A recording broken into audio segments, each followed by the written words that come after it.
noches, bienvenidos a la hora macabra, donde lo paranormal susurra, lo inexplicable se revela y el miedo encuentra su voz. Hoy, en la hora macabra, levitación espontánea, el instante antes de caer.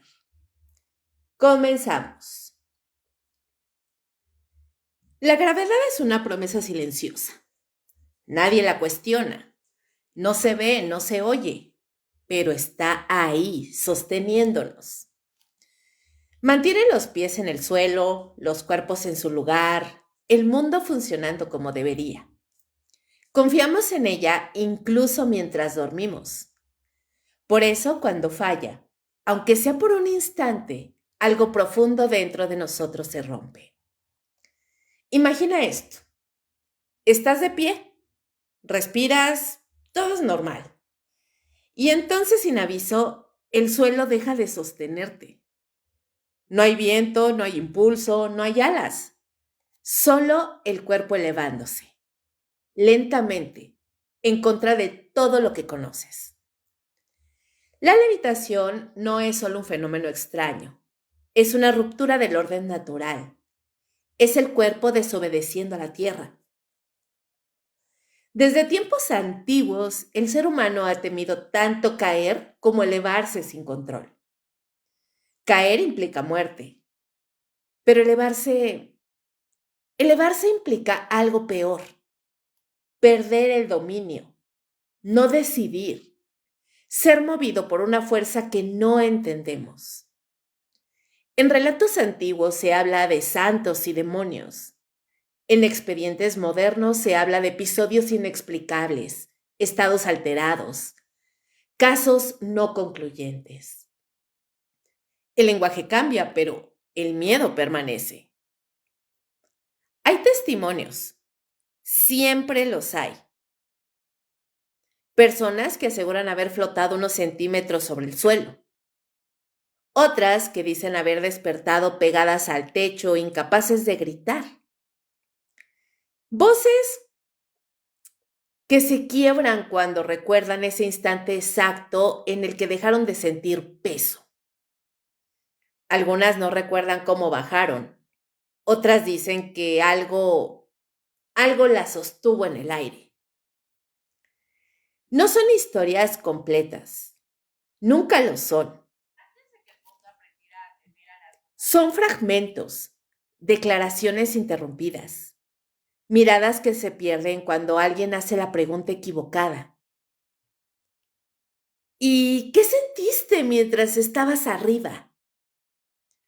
Ahí suele aparecer el silencio, porque el verdadero terror no está en flotar, está en lo que se percibe mientras ocurre. La sensación de no estar solo, la certeza de que el cuerpo ya no te pertenece del todo, de que algo más ha decidido levantarlo.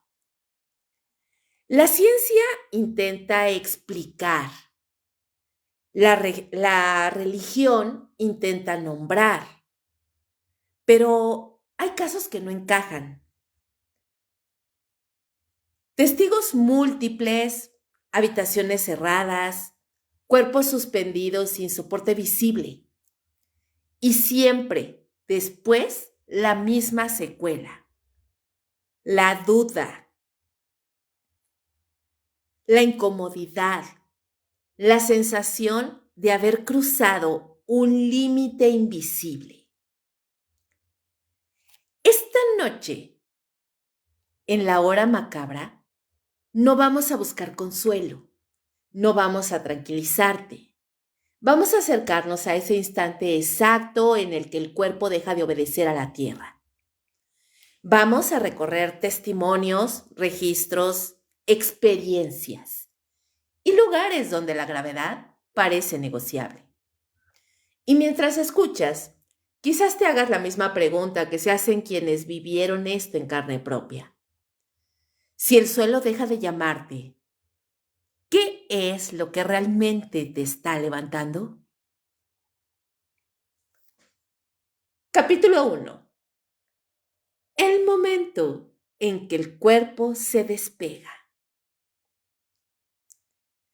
No ocurre de golpe, nunca es un salto. Quienes lo han vivido coinciden en algo inquietante. El cuerpo no se eleva con violencia, sino con una lentitud antinatural, como si el mundo decidiera soltarlo con cuidado. El primer aviso no es visual, es físico.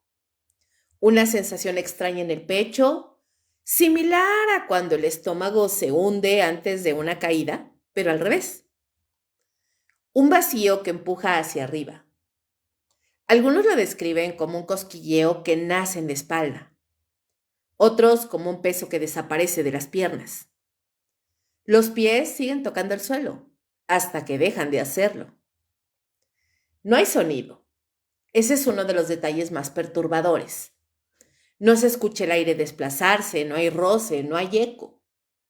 El silencio se vuelve espeso, casi sólido. Un silencio que parece envolver el cuerpo mientras asciende apenas unos centímetros. No más, al principio. En antiguos manuscritos se habla de elevación del espíritu.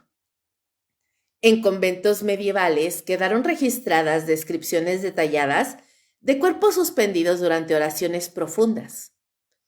Testigos afirmaban que no había expresión de éxtasis, sino de terror contenido. Rostros tensos, mandíbulas rígidas, ojos abiertos, fijos en un punto invisible. Aquellos textos evitaban detallar el instante exacto del despegue, como si incluso escribirlo fuera peligroso.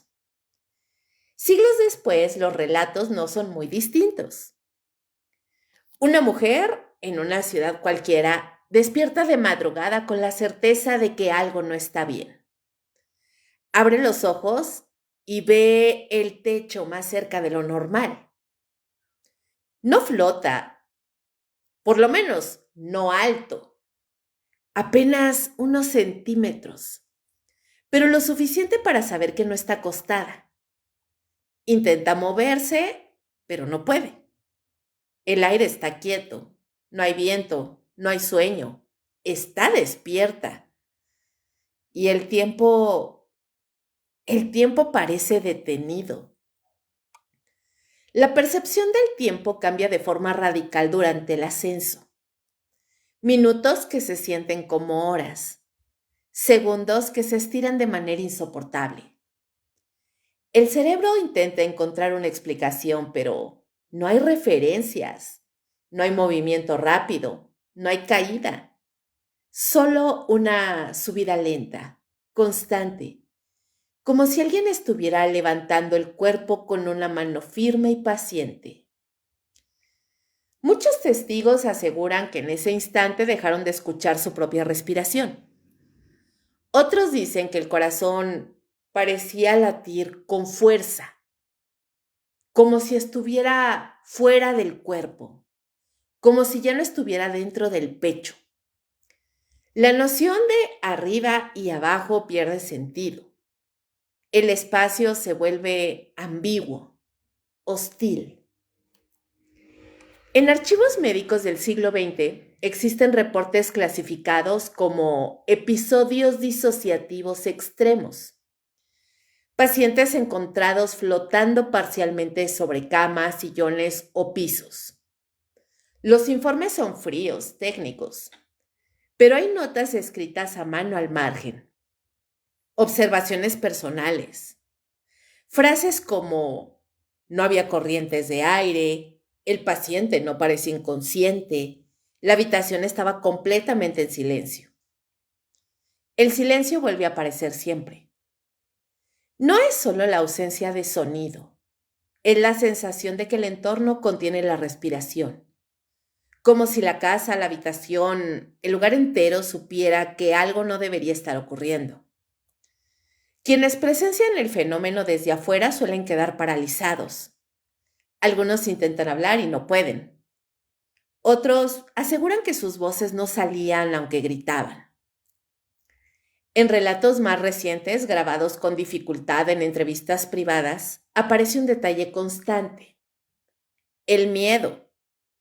El miedo que realmente no surge de inmediato. Primero llega la confusión, luego la incredulidad. El terror aparece después, cuando la mente acepta que no hay control, que el cuerpo ya no responde a la voluntad. Quise bajar, dijo un hombre que prefirió permanecer anónimo. No podía, no era como caer. Era como si algo me estuviera sosteniendo justo antes de soltarme y nunca me soltara. Algunos describen una presión invisible alrededor del torso. Otros hablan de una ligereza extrema, casi placentera al inicio, que rápidamente se transforma en angustia. El cuerpo flota, pero la mente se hunde. Históricamente, los casos más documentados influyen testigos múltiples. Familias enteras que observaron a uno de los suyos elevarse lentamente durante segundos interminables.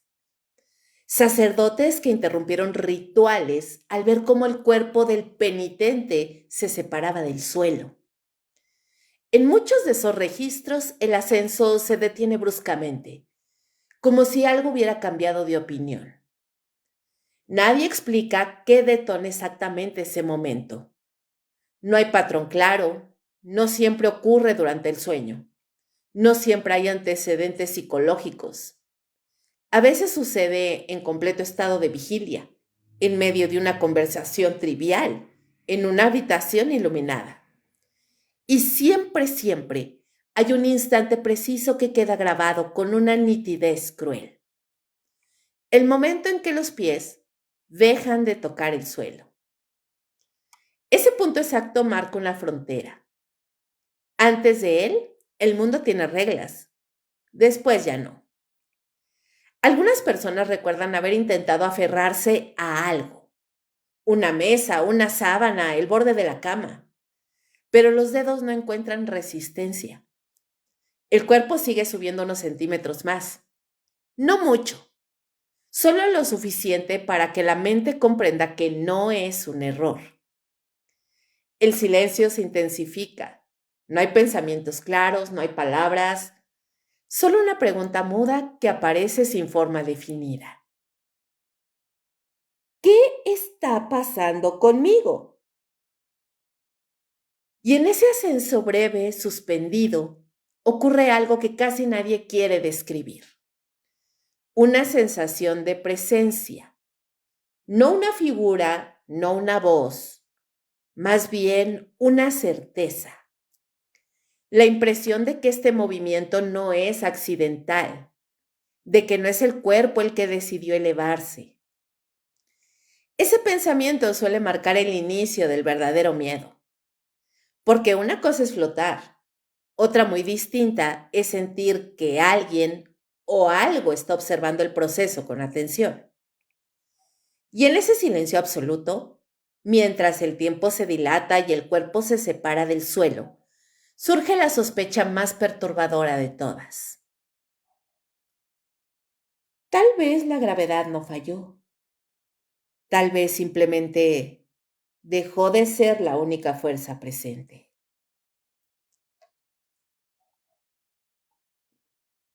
Capítulo 2. Casos documentados. Cuando nadie pudo explicarlo. Cuando la levitación deja de ser una experiencia íntima y se convierte en un hecho observado por otros, algo cambia. El miedo ya no pertenece solo a quien se eleva. Se vuelve colectivo, compartido, registrado y aún así, inexplicable. Existen archivos. No son fáciles de encontrar ni suelen estar completos, pero están ahí. En registros religiosos, médicos y policiales aparecen descripciones fragmentadas de cuerpos suspendidos, de testigos incapaces de dar una explicación coherente, de informes que terminan abruptamente con una sola palabra subrayada varias veces. Desconocido. En documentos eclesiásticos del siglo XVII, algunos casos fueron clasificados como manifestaciones no atribuibles a lo humano. No se hablaba de milagros de inmediato. De hecho, muchos textos muestran una cautela extrema. Se describía el hecho con precisión casi obsesiva. La hora, el número de testigos, la duración aproximada, la distancia entre el cuerpo y el suelo. Se evitaban interpretaciones, como si nombrar lo ocurrido fuera ya una forma de invocarlo. Uno de estos registros habla de una mujer observada por más de 10 personas durante una reunión nocturna. No estaba en trance ni orando. Conversaba nada más. De pronto su cuerpo se elevó lo suficiente como para que la silla quedara claramente separada de sus pies. Nadie gritó, nadie corrió. El texto señala algo inquietante. Los presentes guardaron silencio absoluto durante todo el evento, como si el miedo hubiera apagado cualquier impulso humano. En tiempos más recientes, los expedientes médicos no ofrecen mayor claridad. Hay hospitales que han documentado episodios breves de suspensión corporal durante crisis que no encajan en ningún diagnóstico conocido. Los informes intentan anclar el fenómeno a causas neurológicas, musculares o psicológicas. Pero siempre hay un punto donde el lenguaje técnico se agota. En un archivo clínico de mediados del siglo XX, un médico escribe: no se detectaron espasmos, no hubo pérdida de conciencia. El paciente permaneció elevado durante varios segundos. No se encontró mecanismo físico que lo explicara. La frase está seguida de una línea tachada. No se sabe qué decía originalmente. La policía también ha sido testigo involuntario. Hay reportes de agentes que acudieron a domicilios tras llamadas confusas. Mi hijo no toca el suelo. Mi esposa está flotando. Algo está raro. Está pasando algo extraño en esta casa.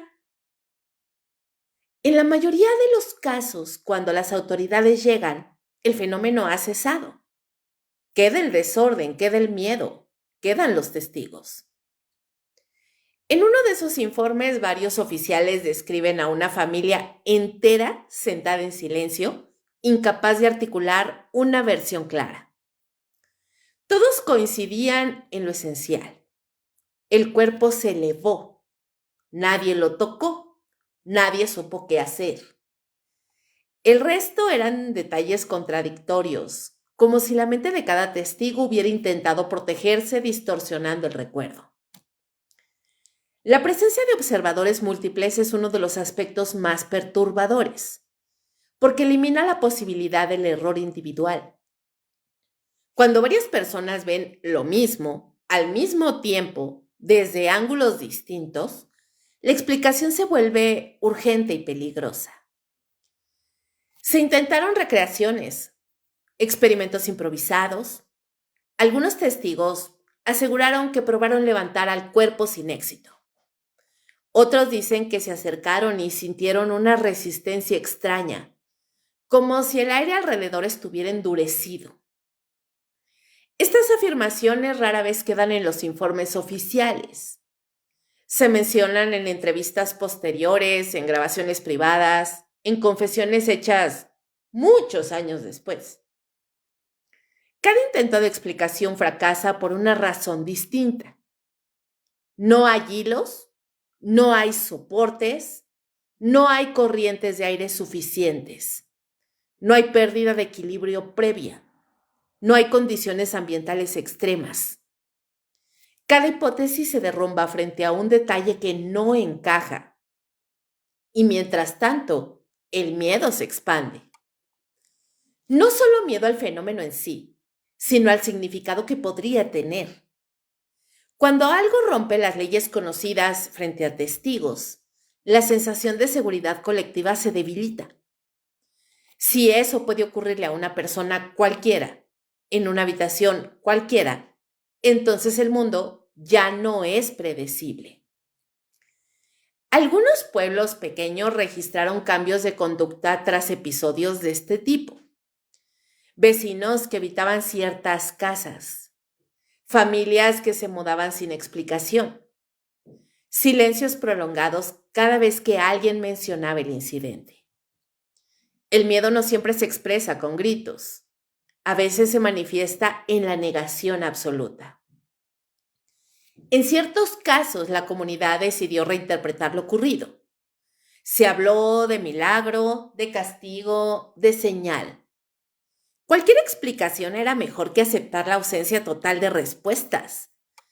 Pero incluso esas narrativas fallaban cuando los protagonistas no encajaban en ninguna categoría moral clara. No eran santos, no eran pecadores notorios, eran personas comunes. Esa normalidad es lo que más inquieta a los investigadores que se atrevieron a estudiar estos casos sin filtros religiosos o científicos rígidos. La mayoría de los episodios documentados no ocurren en contextos extremos. No hay rituales visibles, no hay condiciones especiales. El fenómeno aparece en medio de la vida cotidiana y luego desaparece. Quedan los registros fríos, incompletos, a veces contradictorios, pero unidos por un hilo común. Nadie pudo explicarlo de forma satisfactoria. Algunos investigadores abandonaron el estudio tras enfrentarse a estos casos. Otros continuaron obsesionados. Hay notas personales encontradas años después que reflejan un desgaste profundo. Frases como no encaja en nada. No debería ser posible. Algo no quiere ser entendido. Estas palabras, estas frases aparecen repetidamente en diarios privados. El miedo colectivo no siempre estalla. A veces se infiltra lentamente. Se convierte en una sospecha persistente, en la sensación de que hay fuerzas operando fuera del alcance humano, observando, esperando el momento adecuado para manifestarse otra vez. Porque cada caso documentado tiene algo en común. No es un evento aislado en la historia, es un recordatorio, una advertencia silenciosa de que las leyes que creemos inquebrantables pueden fallar sin previo aviso. Y cuando esto ocurre frente a testigos, cuando queda constancia escrita, firmada y archivada, la pregunta deja de ser ¿qué pasó? La pregunta real es otra, mucho más incómoda. Si nadie pudo explicarlo, ¿qué fue exactamente lo que todos vieron? Capítulo número 3. La levitación como señal de posesión. Y bueno, dentro del vasto registro de fenómenos inexplicables, hay uno que provoca un temor particular, incluso entre quienes afirman haberlo estudiado durante años. La levitación asociada a la posesión. No se trata solo de un cuerpo que se eleva, sino de un cuerpo que ya no parece pertenecer del todo a quien lo habita. En los rituales de exorcismo, la levitación no es común, pero cuando ocurre, es considerada una señal bastante grave. No aparece al inicio, no es un primer síntoma. Surge cuando algo ya ha avanzado demasiado, cuando el cuerpo ha dejado de ser únicamente un cuerpo y se ha convertido en un espacio de disputa. Sacerdotes con décadas de experiencia coinciden en una afirmación inquietante. La levitación durante un exorcismo no busca impresionar, no es un espectáculo, es una demostración de control. En algunos manuales eclesiásticos, algunos de ellos restringidos durante siglos, se advierte sobre la suspensión del cuerpo como acto de desafío. Se describe como un momento en el que la entidad intenta demostrar que las leyes físicas ya no se aplican dentro de ese cuerpo. La gravedad es un contexto. Deja de ser una fuerza natural y se transforma en un obstáculo vencido. Los relatos de sacerdotes que han presenciado estos episodios tienen un tono distinto al de otros testigos. No hay asombro, pero hay un temor contenido. Voces que bajan de volumen al recordar. Miradas que evitan el contacto visual. Muchos aceptan hablar solo bajo anonimato, incluso décadas después. Uno de ellos describió el momento exacto en que el cuerpo se elevó durante un ritual nocturno. No fue abrupto, no hubo gritos. El sujeto estaba atado a una camilla. De pronto, el cuerpo comenzó a elevarse unos centímetros, tensando las correas sin romperlas. El sacerdote afirmó que lo más perturbador no fue la levitación, sino la sonrisa que apareció en el rostro del poseído. No era su sonrisa.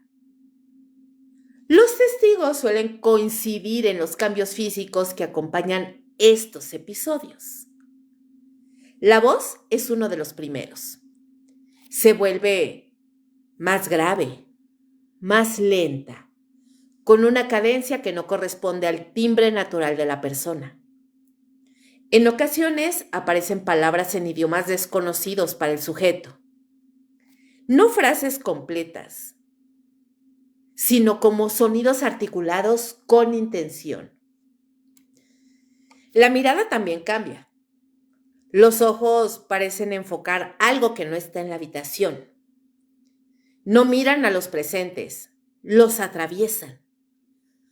Algunos testigos aseguran que durante la levitación, la expresión facial se vuelve ajena, como si el rostro fuera una máscara mal ajustada.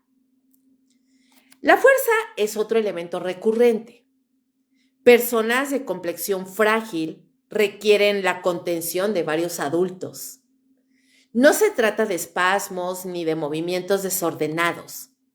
Es una resistencia dirigida, calculada, como si el cuerpo respondiera a una voluntad distinta, con pleno conocimiento de sus límites y capacidades.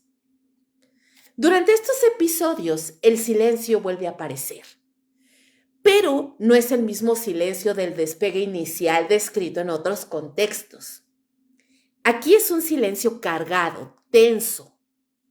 Los presentes suelen describirlo como una presión en el ambiente, una sensación de estar siendo observados por algo que no se muestra. Los relatos de testigos laicos suelen ser más fragmentados. Familiares que presenciaron rituales improvisados en casas. Vecinos que escucharon rezos durante horas. Personas que llegaron atraídas por los gritos y salieron marcadas por lo que vieron. Muchos no saben cómo nombrarlo, solo repiten una idea. No era ella, no era él. Algo más estaba ahí. En estos casos, la levitación no ocurre de forma aislada. Suele ir acompañada de reacciones violentas al lenguaje religioso, de rechazo a objetos específicos, de un conocimiento inquietante sobre los presentes. Datos personales mencionados sin haber sido revelados. Culpa expuesta en voz alta. Secretos pronunciados con precisión cruel. El cuerpo, en ese momento, deja de ser percibido como una unidad. Se convierte en territorio, en escenario, en campo de batalla. Algunos exorcistas sostienen que la levitación es un intento de deshumanización. Al elevar el cuerpo, la entidad busca separarlo simbólicamente de la tierra, del orden natural, de lo humano. No se trata de subir, se trata de aislar. No todos los rituales terminan con una liberación. Hay casos donde la levitación cesa de manera abrupta, como si algo se retirara momentáneamente.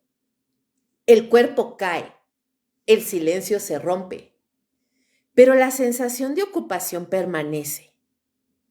Los sacerdotes advierten que ese descenso no es una victoria, es una pausa. En testimonios posteriores, las personas que experimentaron estos episodios relatan una sensación persistente de vacío, como si algo hubiera pasado a través de ellas, dejando marcas que no se ven. Algunos hablan de lagunas en la memoria, otros de sueños recurrentes donde vuelven a elevarse, pero nunca despiertan antes de caer. Los testigos tampoco salen intactos. Hay quienes desarrollan un miedo profundo a los espacios cerrados. Otros evitan el contacto visual durante años. Algunos abandonan la fe por completo. No por incredulidad, sino por terror a volver a sentir esa presencia. La levitación en este contexto no es un fenómeno aislado ni una curiosidad paranormal. Es un mensaje, una señal de dominio, una advertencia de que el cuerpo humano puede ser utilizado como medio, como objeto, como prueba. Y quizás lo más perturbador de estos relatos no es la elevación en sí, sino lo que ocurre después, cuando el cuerpo vuelve a tocar el suelo, cuando el ritual termina, cuando las oraciones cesan. Porque muchos coinciden en algo que rara vez se dice en voz alta. La sensación de haber sido habitado no desaparece con facilidad. Y el cuerpo, aunque vuelva a obedecer a la gravedad, ya no se siente completamente propio.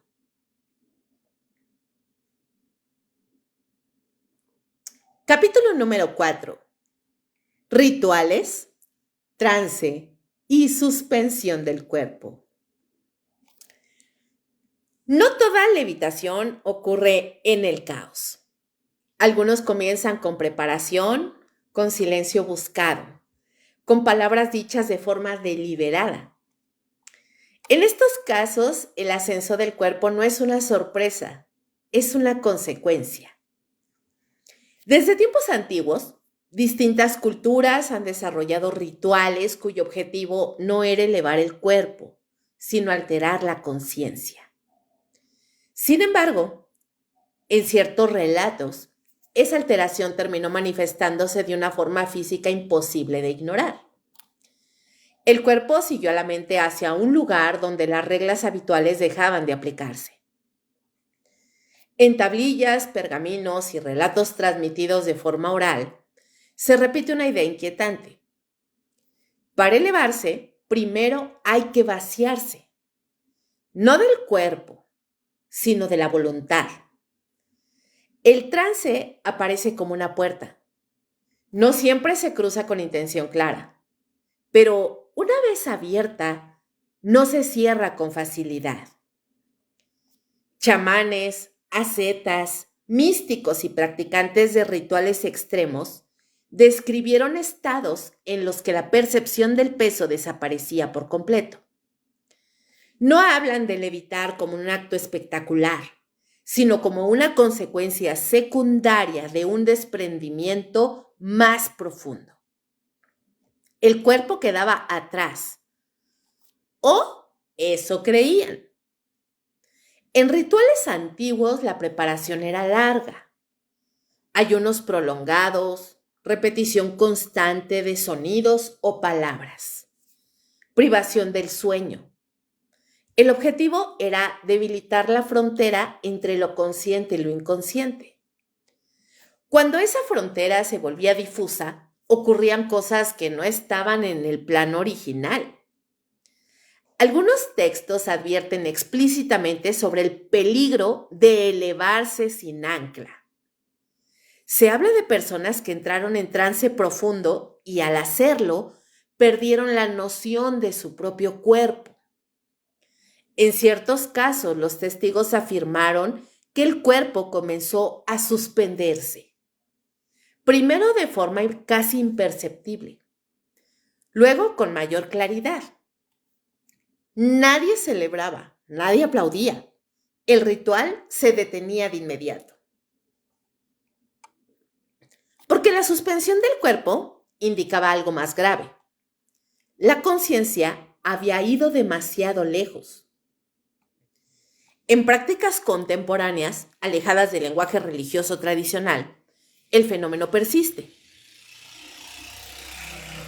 Sesiones de meditación extrema, ejercicios de respiración llevados al límite, consumo ritualizado de sustancias, estados inducidos con la intención de trascender. En muchos de estos contextos, la palabra levitación no se menciona hasta que ocurre. Hay testimonios de grupos pequeños que presenciaron la elevación parcial de uno de los participantes durante sesiones de trance colectivo. Nadie esperaba eso. El objetivo era conectar, abrir, experimentar. Pero cuando el cuerpo dejó de tocar el suelo, la experiencia adquirió un tono completamente distinto. Los presentes describen un cambio inmediato en la atmósfera. El aire parecía más denso, el sonido se distorsionaba, la persona suspendida no reaccionaba a estímulos externos. Su respiración era lenta, profunda, ajena al entorno.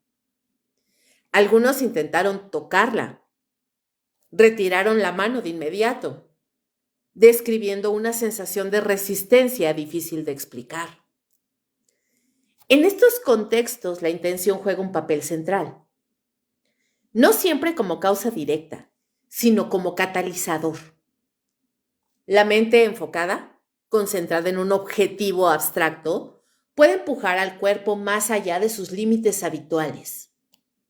El problema es que la intención no siempre controla lo que entra una vez que la puerta se abre. Muchos practicantes experimentados advierten sobre esto. Hablan de la necesidad de regresar completo. No basta con volver a mover el cuerpo. No basta con abrir los ojos. Volver completo implica que todas las partes que se separaron durante el trance regresen al mismo tiempo. No siempre ocurre así. Hay relatos de personas que tras episodios de suspensión corporal durante rituales comenzaron a mostrar cambios sutiles pero persistentes. Dificultad para concentrarse, sensación constante de ligereza, como si el cuerpo no terminara de asentarse.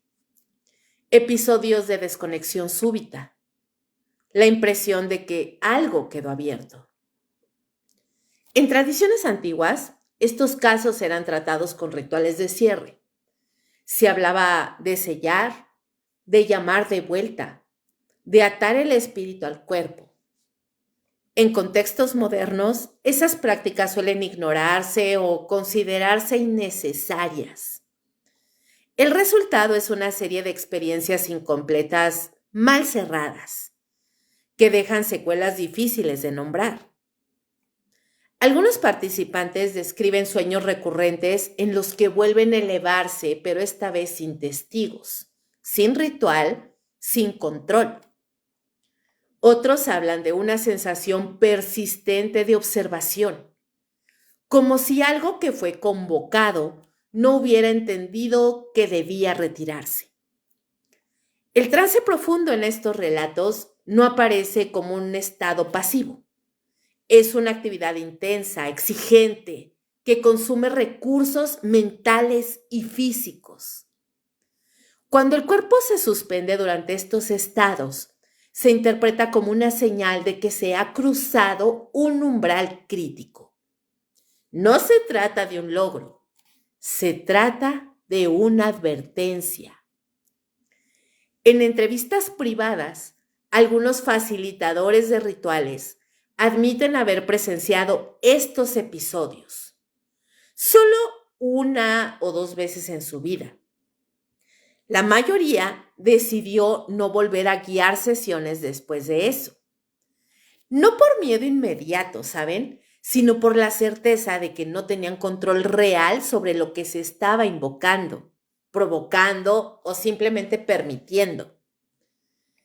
El peligro no está únicamente en elevarse, está en no saber qué parte de uno se elevó primero y qué parte quedó atrás. Porque cuando la conciencia se separa demasiado del cuerpo, cuando la intención empuja más allá de lo que puede sostenerse, el regreso no siempre es limpio. A veces algo se desordena, a veces algo no encuentra el camino de vuelta. La suspensión del cuerpo durante rituales y trances no es un fenómeno aislado ni un accidente curioso. Es el resultado de una búsqueda intensa, prolongada, que toca zonas de la experiencia humana para las que no siempre estamos preparados. Y aunque el cuerpo vuelva a tocar el suelo, aunque el ritual termine y el silencio regrese, queda una pregunta que pocos se atreven a formular. Si algo de ti se elevó más de lo que debía, ¿cómo sabes con certeza que todo regresó contigo?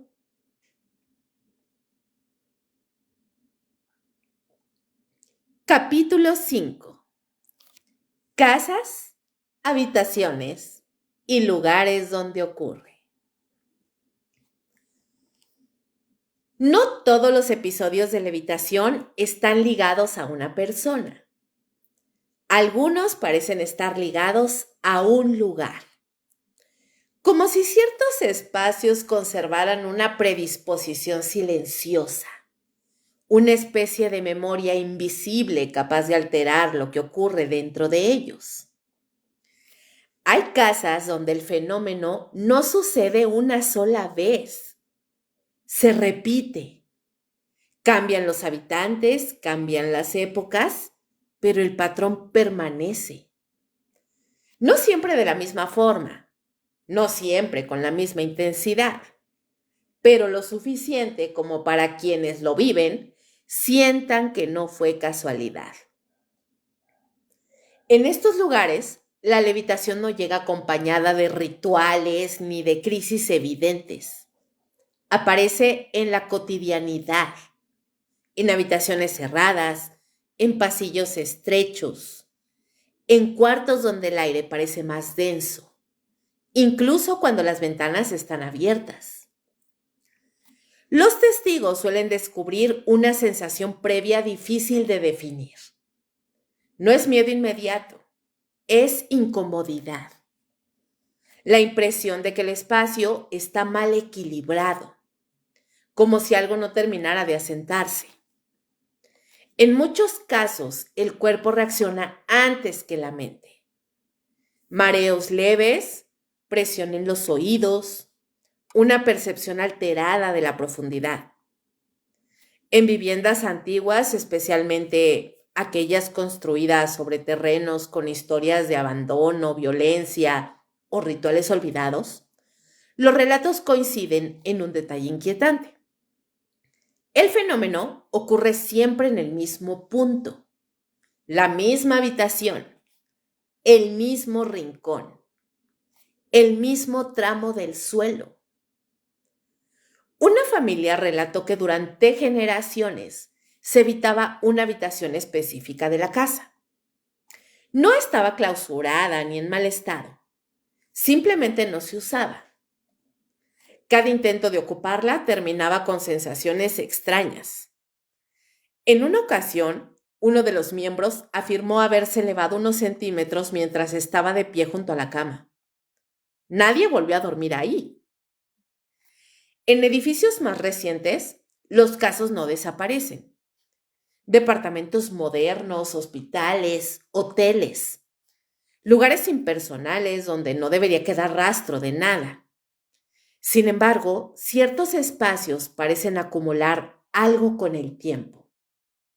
No energía en un sentido simple, sino una intención persistente, como si el lugar estuviera a la espera de algo. Las habitaciones cerradas son un escenario recurrente. Cuartos donde no hay corrientes de aire, donde las puertas y ventanas permanecen cerradas durante horas. En esos espacios, cuando ocurre la levitación, El contraste es más brutal. Nada se mueve excepto el cuerpo. Testigos describen la sensación de que el cuerpo deja de cumplir su función habitual. No se abre, no desaparece, simplemente deja de ejercer influencia, como si el espacio estuviera invertido por un instante. En algunos casos, quienes observan desde afuera de la habitación reportan una dificultad inexplicable para cruzar el umbral, una resistencia invisible, una incomodidad física inmediata. La repetición del fenómeno es un mismo sitio. ¿Cómo decirlo?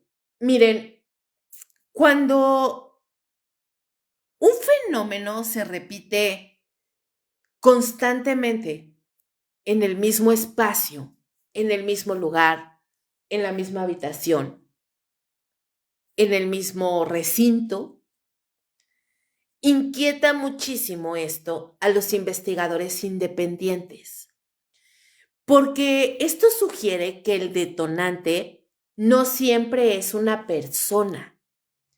El lugar actúa como un factor activo, como si ciertas coordenadas fueran más propensas a permitir la suspensión del cuerpo.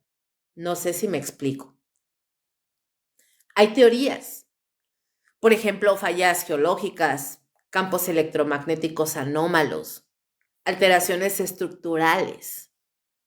Ninguna explica por qué en algunos lugares solo determinadas personas se elevan, ni por qué el fenómeno parece ignorar objetos inanimados.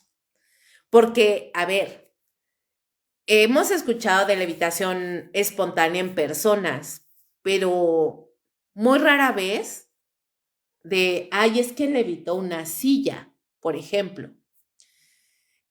En estos casos, lo único que se eleva son las cosas orgánicas, digamos, en este caso cuerpos humanos. Pero el entorno en sí, el amueblado, las cosas inanimadas permanecen intactas. Solo el cuerpo humano responde a estos estímulos.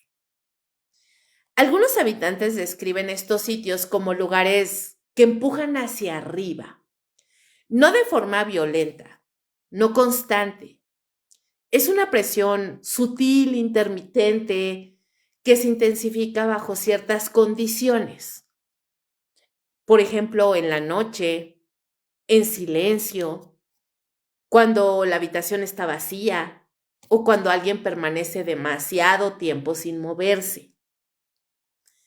En entrevistas privadas, hay quienes aseguran haber sentido cómo el suelo rechazaba su peso, no como un empujón, sino como una ausencia, una falta de resistencia. El cuerpo comienza a flotar sin aviso, sin preparación, sin motivo aparente. En casas donde el fenómeno se repite, los cambios en la conducta son evidentes. Las personas empiezan a evitar ciertos sitios, ciertos lugares de la casa, ciertas habitaciones. Comienzan a dormir con las luces encendidas, mantienen la puerta abierta incluso en invierno, o no hablan del tema con los visitantes. El silencio se convierte en una forma de protección. Algunos propietarios intentaron documentar lo que ocurría. Marcas en las paredes, objetos colocados como referencia, grabaciones. La mayoría de esos intentos fracasan, porque los dispositivos extrañamente fallan, las grabaciones se interrumpen, las marcas no muestran nada concluyente, como si el fenómeno se negara a dejar pruebas claras. Hay casos extremos en los que una misma casa fue escenario de episodios de levitación separados por décadas. Personas que no tenían relación entre sí, describiendo sensaciones casi idénticas. El mismo punto del piso, la misma altura aproximada, el mismo silencio previo. En estos relatos, el lugar adquiere una presencia propia. No se habla de él como un espacio neutro, sino como algo que observa, que espera, que actúa cuando las condiciones son las adecuadas. Algunos investigadores plantean que ciertos sitios funcionan como amplificadores. No crean el fenómeno, pero sí lo facilitan, como si redujeran la resistencia entre el cuerpo y algo más, algo que normalmente permanece contenido. No todos los lugares cargados provocan levitación, evidentemente. Algunos generan otros fenómenos. Algunos generan sonidos, sombras, cambios de temperatura. Pero cuando la suspensión del cuerpo ocurre, suele ser interpretada como un signo de actividad profunda, no superficial, no residual. En estos espacios, el miedo no se limita al momento del ascenso, persiste después, se instala, queda en la memoria del lugar. Incluso quienes no vivieron el fenómeno directamente afirman sentirlo al entrar. Una incomodidad sin causa visible, una alerta constante. Hay casas que terminan vacías no por ruina, sino por consenso, porque nadie quiere habitar un lugar donde el suelo no es confiable, donde el cuerpo puede dejar de obedecer sin aviso. Porque cuando un sitio ha sido escenario de levitación, deja una marca difícil de borrar. No en las paredes, no en los muebles, en la percepción misma de ese espacio. Y una vez que alguien ha sentido que un lugar puede levantarlo, la pregunta deja de ser si volverá a ocurrir. La verdadera pregunta es otra mucho más inquietante. Si ciertos lugares pueden empujar al cuerpo hacia arriba, ¿qué más podrían estar intentando hacer cuando nadie los observa? Capítulo número 6. Sueños, parálisis y falsas levitaciones.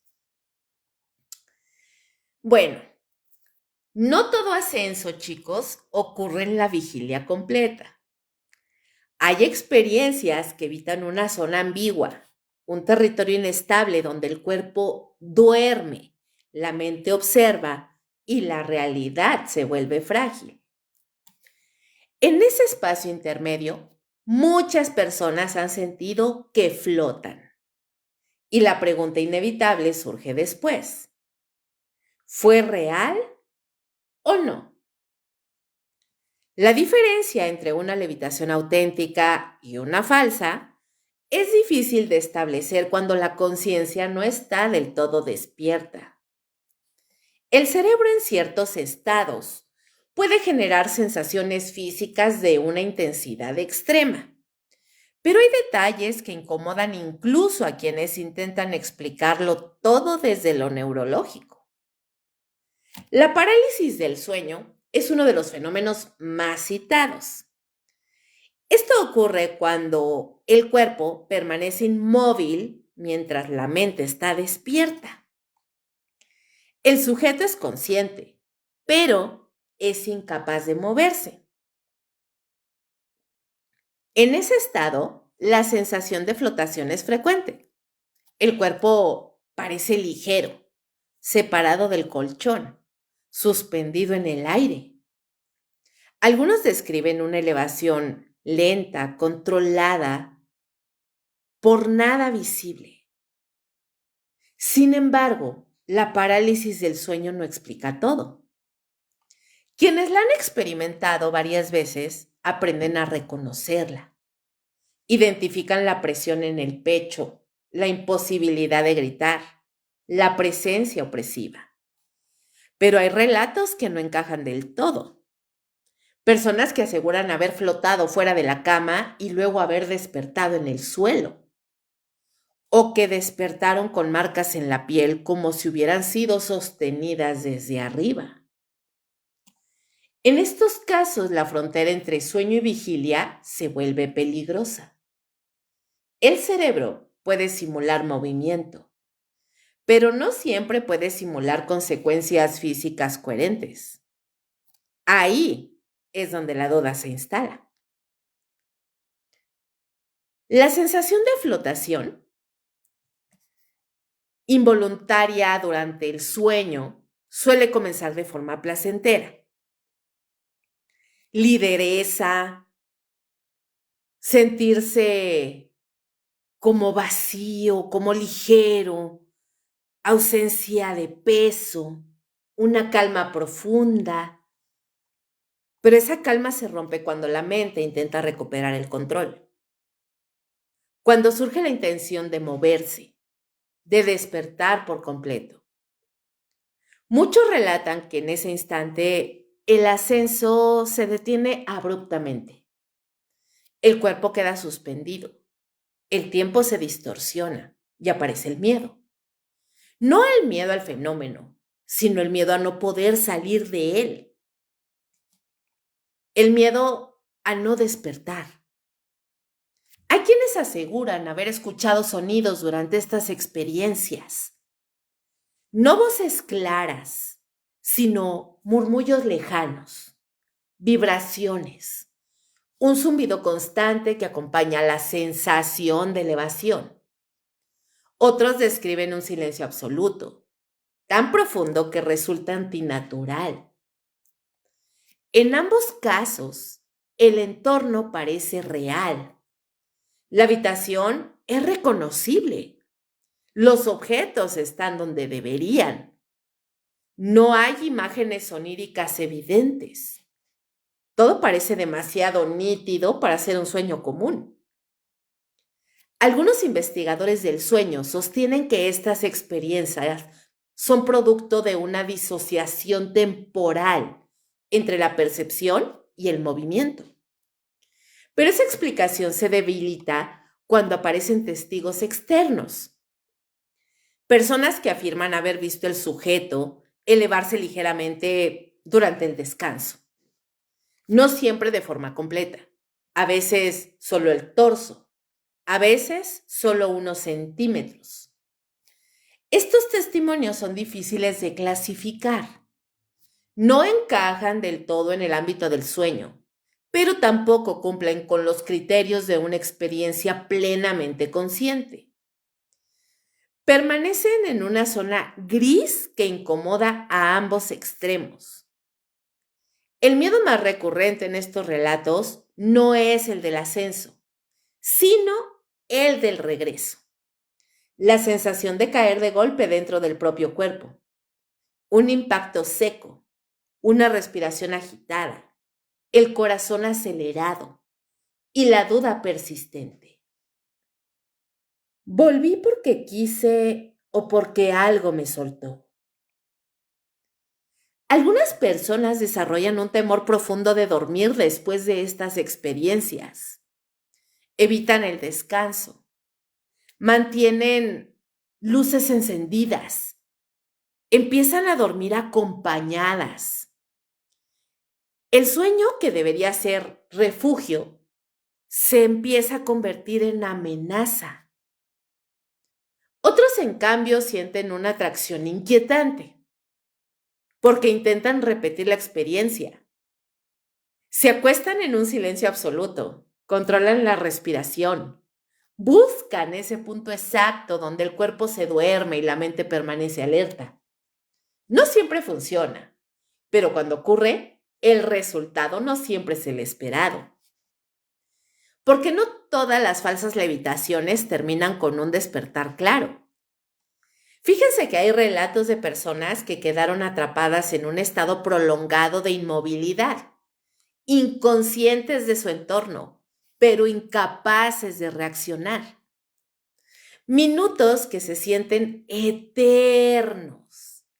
La sensación de estar suspendido no solo en el espacio, sino en el tiempo. En algunos casos, el cuerpo parece elevarse más de lo habitual. La habitación se percibe desde arriba. El ángulo cambia. El punto de vista se desplaza. Estas experiencias se asemejan a lo que algunos llaman desdoblamiento. Ya saben, como esos les llaman viajes astrales, en el que el cuerpo físico permanece pues en la cama y lo que se desprende de alguna manera es, no sé si llamarlo el alma, pero entonces ahí el ángulo cambia, porque el cuerpo no está levitando. Lo que se salió de tu cuerpo te está viendo como si estuvieras tú de espaldas al techo. Tú te estás viendo acostado en la cama, viéndote desde lo alto, desde arriba. Entonces, estas experiencias, como les digo, podrían de alguna manera como asemejarse a esos desdoblamientos. Pero quienes las viven, pues no siempre buscan separarse del cuerpo. A veces ocurre sin intención, sin siquiera haberlo preparado. La confusión posterior es profunda.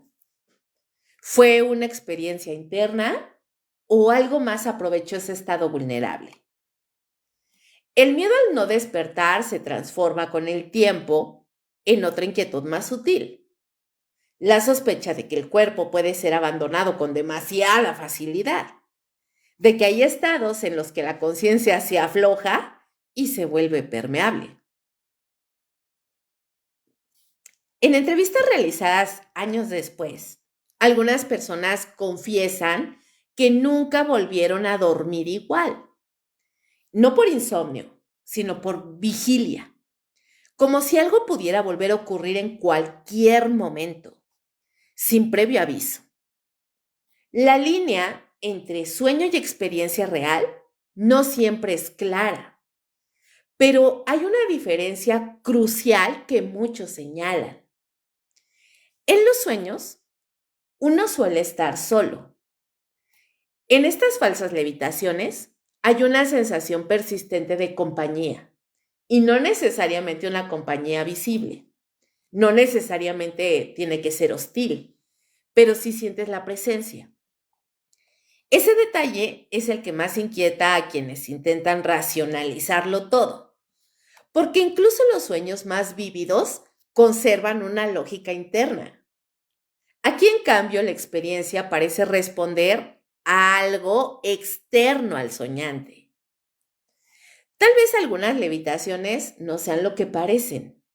Tal vez no todo ascenso indica una ruptura de la realidad, pero tampoco puede descartarse como una ilusión inofensiva. El verdadero peligro de estas experiencias no está en flotar mientras se duerme, está en no saber con certeza qué parte de la experiencia pertenece al sueño y cuál no. Porque cuando alguien despierta con la sensación persistente de haber estado en otro lugar, de haber sido sostenido, observado o acompañado, la pregunta no es si soñó. La pregunta es más inquietante. Si el cuerpo pudo elevarse mientras dormía, ¿qué más podría ocurrir cuando la mente baja la guardia? Capítulo 7. Cuando alguien no vuelve igual. Y bueno, ya sentados en este punto, chicos, no todos los efectos de la levitación se manifiestan durante el ascenso. Algunos aparecen después, días más tarde, meses, a veces años. No son visibles de inmediato, pero se instalan con una persistencia silenciosa, alterando de forma en que la persona se relaciona consigo misma y con el mundo. Quienes han pasado por una experiencia de este tipo suelen decir lo mismo. Aunque utilicen palabras distintas, algo cambió. No siempre saben explicar por qué. No siempre quieren hacerlo, pero la certeza permanece. Uno de los primeros cambios es el psicológico. No se trata de miedo constante ni de pánico evidente. es una modificación más sutil, una vigilancia permanente. La persona comienza a observar su propio cuerpo con desconfianza. Presta atención excesiva a sensaciones mínimas. Un mareo leve, una pérdida momentánea de equilibrio, la impresión de ligereza al ponerse de pie. Todo se convierte en una posible señal. El cuerpo deja de ser un aliado automático. Se transforma en algo que podría traicionarte de nuevo. Muchos desarrollan aislamiento progresivo, no porque teman a los demás, sino porque temen las preguntas. Explicar lo ocurrido implica revivirlo, y revivirlo tiene consecuencias físicas. Sudor frío, aceleración del pulso, dificultad para respirar. Algunos intentan contarlo una sola vez. No vuelven a hacerlo.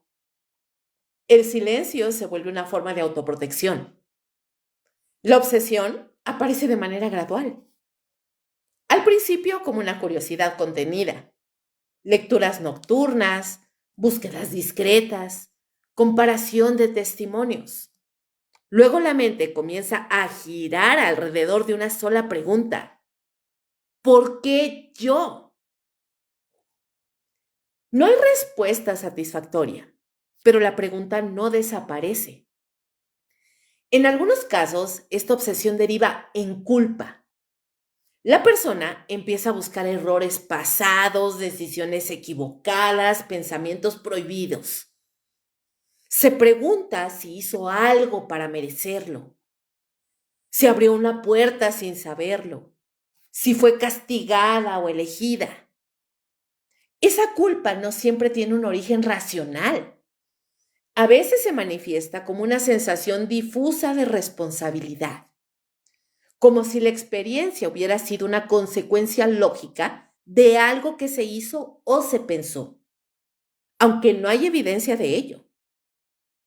Uno de los efectos más perturbadores es la sensación persistente de haber sido observado, no durante la experiencia, sino después, en la vida cotidiana, en momentos triviales, al estar solo, al apagar la luz.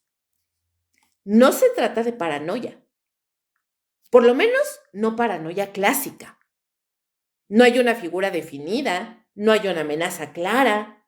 Es una presencia abstracta, constante, que simplemente no se va.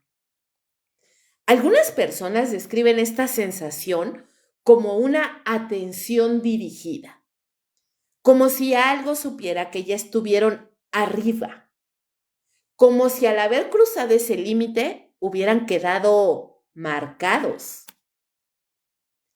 El recuerdo es otro factor decisivo. No se comporta como un recuerdo común. No se desgasta con el tiempo. No pierde nitidez. Al contrario, ciertos detalles se vuelven más claros con los años. El silencio, la posición exacta del cuerpo, la sensación previa al descenso. Todos esos son fragmentos que emergen sin aviso, incluso en sueños. A diferencia de otros eventos traumáticos, este recuerdo no siempre está asociado a un momento de peligro evidente. No hubo ataque, no hubo amenaza directa. Y sin embargo, el impacto emocional es profundo, porque la experiencia cuestiona algo fundamental, la estabilidad de la realidad física. Algunas personas intentan racionalizar lo ocurrido para poder seguir adelante. Buscan diagnósticos, etiquetas, explicaciones parciales. Aceptan versiones que no les convencen del todo, pero que sí les permiten funcionar. Otras rechazan cualquier intento de explicación. Prefieren convivir con la duda antes que aceptar una respuesta que les resulte incómoda. En ambos casos, el efecto es el mismo. La experiencia se convierte en un punto de referencia permanente, un antes y un después. Hay quienes desarrollan una necesidad compulsiva de control, rutinas estrictas, orden excesivo, horarios rígidos, como si mantener todo bajo control pudiera evitar que algo así vuelva a suceder. El caos se vuelve totalmente intolerable. La improvisación, peligrosa. Otros toman el camino opuesto. Se desconectan, se vuelven indiferentes. Asumen que si las leyes básicas pueden romperse, entonces nada es realmente estable. Esa actitud suele ir acompañada de una sensación de desapego profundo, de distanciamiento emocional. Los vínculos personales, por supuesto que también se van a ver afectados.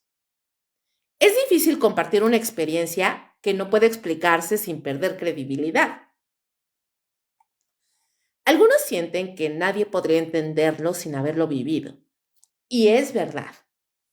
Por eso, este tipo de personas que tienen estas experiencias y otras, no solamente la levitación, digamos, la parte de la psicoquinesis, de la cual ya hablamos en otros programas, la sensibilidad de sentir energías, de atraer presencias, entes, los que ven fantasmas, los que como que son imanes de cosas paranormales.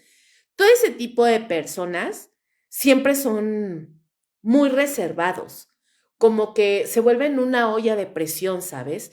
¿Cómo le explicas a alguien que tuviste una experiencia de levitación sin que te miren con cara de, güey, ¿qué te fumaste? Entonces, lógicamente sienten que nadie los va a entender o tal vez que todo el mundo los va a juzgar, que van a decir, güey, estás loco. Esa sensación de incomunicación, por supuesto que va a reforzar el aislamiento de todas estas personas que han pasado por estas experiencias. En entrevistas realizadas años después, muchas personas coinciden en algo inquietante. Nunca dejaron de pensar que podría repetirse, no como una amenaza inmediata, sino como una posibilidad latente, una especie de recuerdo anticipado. El cuerpo se vuelve un territorio observado desde adentro. Cada sensación se evalúa, cada cambio se analiza. Vivir se transforma en parte en un ejercicio de vigilancia constante. Hay casos en los que la persona intenta regresar al lugar donde ocurrió la experiencia, pero no siempre es por curiosidad. A veces es por necesidad, como si volver al origen pudiera cerrar el ciclo. Los resultados son variados. Algunos no sienten nada. Otros reportan una reacción inmediata. Mareo, ansiedad, una sensación de presión difícil de tolerar. Pocos se quedan mucho tiempo. El miedo no siempre es explícito. A menudo se manifiesta con incomodidad persistente, como una certeza de que algo no terminó del todo, que la experiencia no fue un evento aislado, sino una interacción incompleta. Lo más perturbador es que muchos afirman haberse convertido en observadores de sí mismos, como si una parte de ellos se hubiera desplazado ligeramente fuera del cuerpo y nunca hubiera regresado por completo. No lo describen como una despersonalización clínica, sino como una conciencia ampliada, incómoda, permanente. Esa conciencia no trae respuestas, les trae muchísimas preguntas. Algunos confiesan que con el tiempo dejaron de buscar explicaciones. Ya no quieren saber qué fue lo que ocurrió, solo quieren entender cómo seguir viviendo con eso, cómo integrar una experiencia que no encaja en ninguna narrativa conocida. Porque cuando alguien ha sentido que su cuerpo puede dejar de obedecer a la gravedad, cuando ha vivido la ruptura de una ley fundamental, la confianza en la normalidad, por supuesto, se quiebra. No se trata de vivir con miedo constante, se trata de vivir con una duda instalada. La duda de si el mundo es tan sólido como parece. La duda de si el cuerpo es tan propio como creemos. La duda de si lo ocurrido fue un accidente o un contacto. Y esa duda, una vez sembrada, no desaparece. El tiempo no la borra. La rutina no la diluye. La razón no la neutraliza por completo.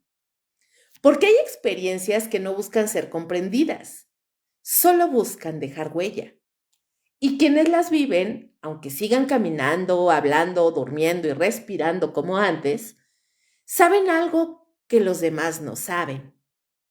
Que después de elevarse, incluso por un instante, nunca se vuelve exactamente al mismo lugar interior.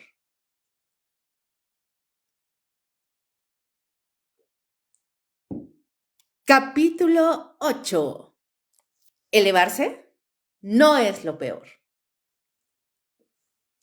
Hay relatos que no encajan en ninguna categoría previa. A ver, no son resultados fiables porque no hubo un ritual fallido, no son episodios médicos, no ocurren en sueños ni en espacios cargados reconocibles. Digamos que son experiencias extremas que comienzan como muchas otras, pero no terminan igual. En estos casos, la levitación no es el evento central, es apenas el umbral. Quienes los vivieron suelen advertirlo desde el inicio. No fue flotar lo que me aterrorizó. Esa frase aparece una y otra vez en entrevistas privadas, en grabaciones nunca publicadas, en confesiones hechas cuando ya no hay nada que perder. El terror verdadero llega después, arriba, cuando el cuerpo ya no toca el suelo y la mente entiende que algo más está ocurriendo. Estos relatos, el ascenso no se detiene a los pocos centímetros. Continúa. Lento, pero continúa.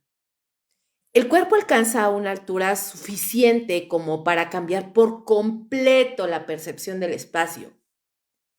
El ángulo de la habitación se altera.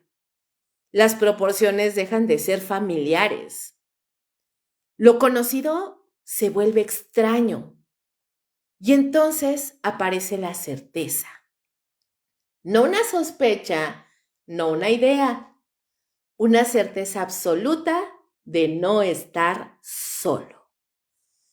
No se manifiesta como una figura clara. No siempre hay una forma definida. A veces es una sensación de proximidad extrema. Otras, una presión invisible que rodea el cuerpo suspendido.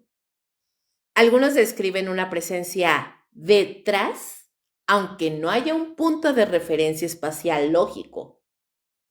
Otros dicen sentirla dentro del aire. En estos relatos extremos, el silencio ya no es neutro, se vuelve intencional, como si algo lo hubiera impuesto. No hay sonidos externos, no hay ruidos de entorno. Incluso los pensamientos parecen ralentizarse, como si la mente estuviera siendo observada con atención.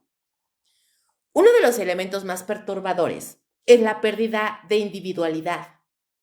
No una desaparición completa del yo, sino una dilución progresiva. El cuerpo sigue siendo reconocible, pero la sensación de pertenencia se debilita. Algunos lo describen como estar prestado, otros como estar abierto. Arriba, el tiempo deja de comportarse de forma comprensible. No se acelera ni se detiene. Se vuelve irrelevante. No hay una medida clara de duración. Los relatos coinciden en que la experiencia no puede cuantificarse. No saben si fueron segundos o minutos. Solo saben que fue suficiente. ¿Suficiente para qué? Bueno, suficiente para entender algo que preferirían no haber entendido. En varios testimonios aparece la misma percepción inquietante. La levitación no es un efecto secundario, sino un medio, una forma de aislamiento. Al elevar el cuerpo, algo separa al individuo del entorno humano, lo retira de la red de referencias conocidas, lo coloca en una posición de vulnerabilidad absoluta. Algunos relatan haber sentido una evaluación, no como un juicio moral, sino como un análisis frío, una atención dirigida, meticulosa, como si cada pensamiento, cada recuerdo, cada reacción fuera observado con interés clínico. No hay comunicación verbal, no hay preguntas audibles, pero existe un intercambio. Las personas describen una invasión silenciosa de imágenes, emociones o recuerdos que no estaban pensando en ese momento.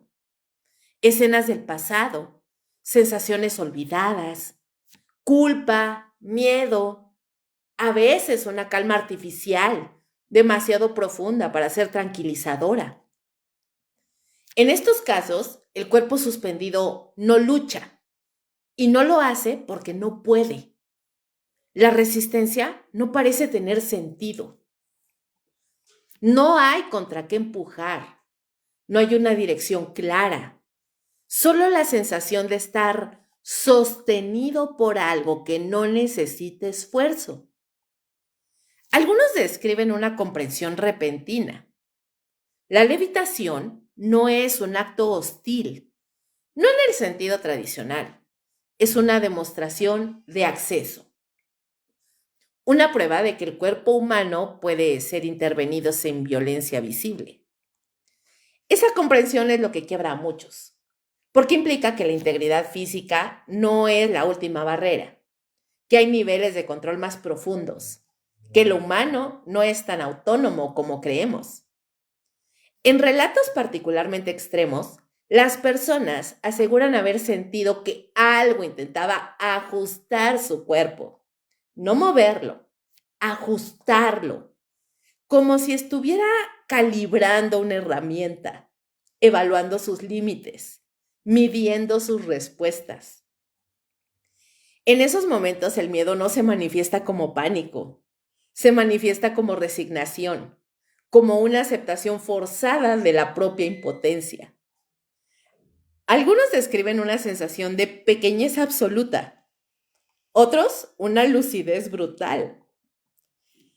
El descenso cuando ocurre no siempre es inmediato, a veces es gradual, otras es abrupto, pero no trae alivio automático.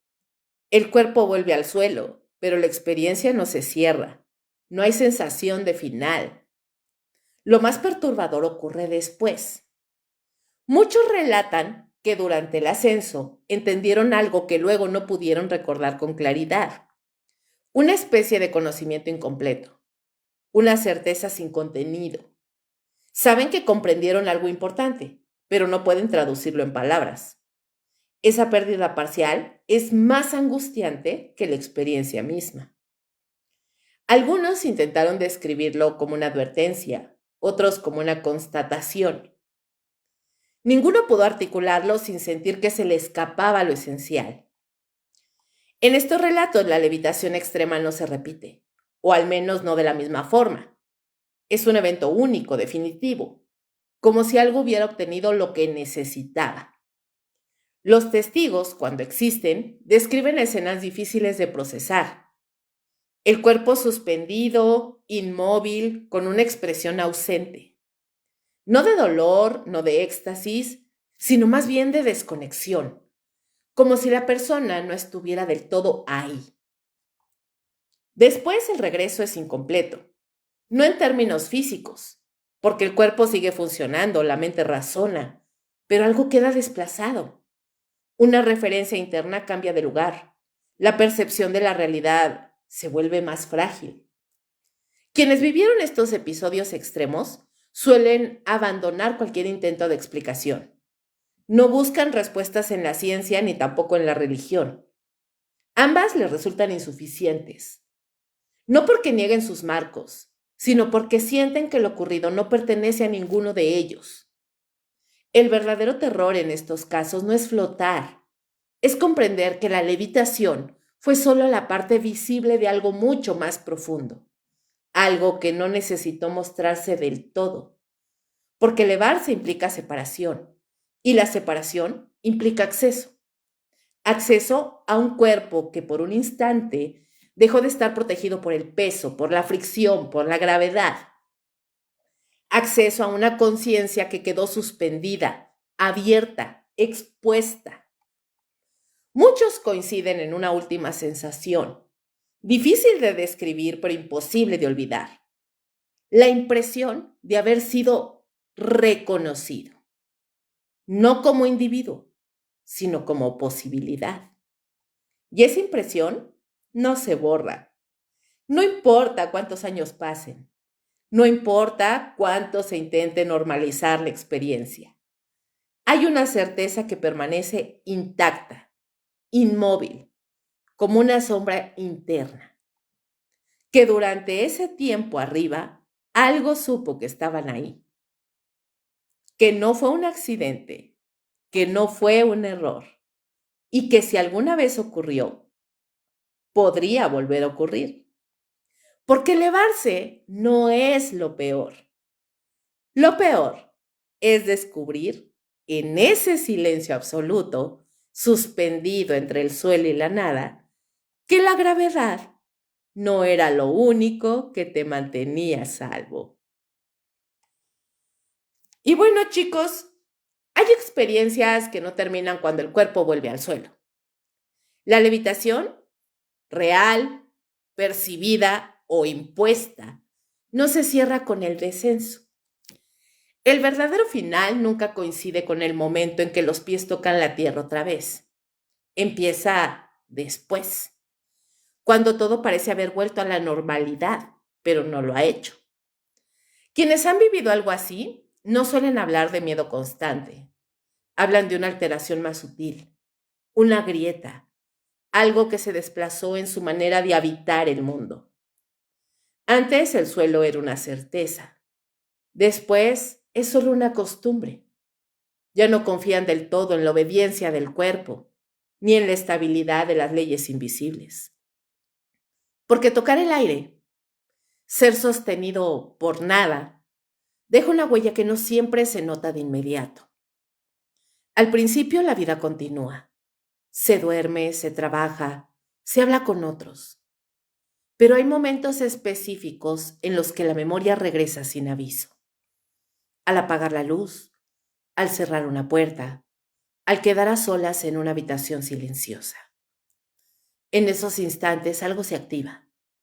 No una imagen clara, sino una sensación física, una presión en el pecho, un cosquilleo en la espalda, la certeza de que el equilibrio es frágil. Algunos evitan mirar hacia arriba, no por superstición, sino por incomodidad. El techo deja de ser solo un límite arquitectónico, se convierte en un recordatorio. Otros desarrollan una relación extraña con el sueño. Temen dormirse profundamente. Temen, sobre todo, despertar demasiado livianos. No hay respuestas concluyentes.